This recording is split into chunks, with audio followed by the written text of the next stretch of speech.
Untuk memastikan proses pemilihan dan penghitungan suara yang adil dan transparan, warga bisa turut memantau jalannya pilkada termasuk saat pencoblosan dan rekapitulasi suara. Berikut cara melapor pelanggaran pilkada di Kamu Harus Tahu.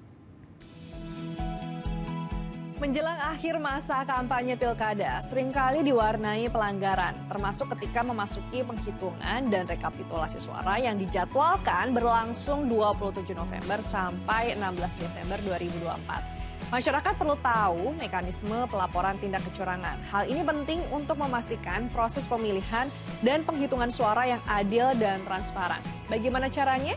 Yuk kita cari tahu karena kamu harus tahu. Pelanggaran pilkada mencakup tindakan yang melanggar hukum atau perundang-undangan yang berlaku. Mengutip informasi dari Badan Pengawas Pemilihan Umum atau Bawaslu, bentuk pelanggaran pilkada dibagi menjadi 4 kategori. 1. Pelanggaran kode etik, 2. Pelanggaran administratif, 3. Pelanggaran administratif yang bersifat terstruktur, sistematis, dan masif atau TSM, dan keempat pelanggaran tindak pidana. Pelanggaran kode etik dalam pilkada adalah pelanggaran terhadap etika penyelenggaraan pilkada yang berpedoman pada sumpah dan atau janji sebagai penyelenggara pilkada.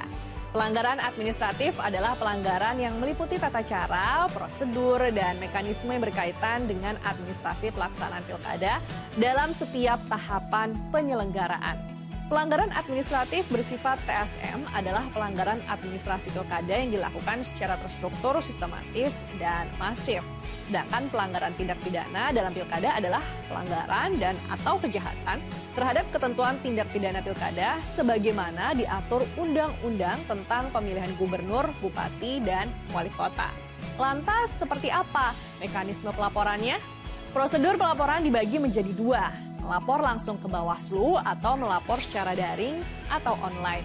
Untuk pelaporan langsung, setiap warga negara Indonesia yang memiliki hak pilih, peserta pilkada atau pemantau pilkada dapat melaporkan langsung ke kantor Bawaslu di berbagai tingkatan. Mulai dari Bawaslu Pusat, Bawaslu Provinsi, hingga Bawaslu Kabupaten Kota. Laporan disampaikan secara tertulis dan mencakup data pelapor seperti nama lengkap, alamat, pihak terlapor, serta rincian waktu dan tempat kejadian. Selanjutnya Bawaslu akan memproses laporan dalam 7 hari kerja sejak laporan diterima.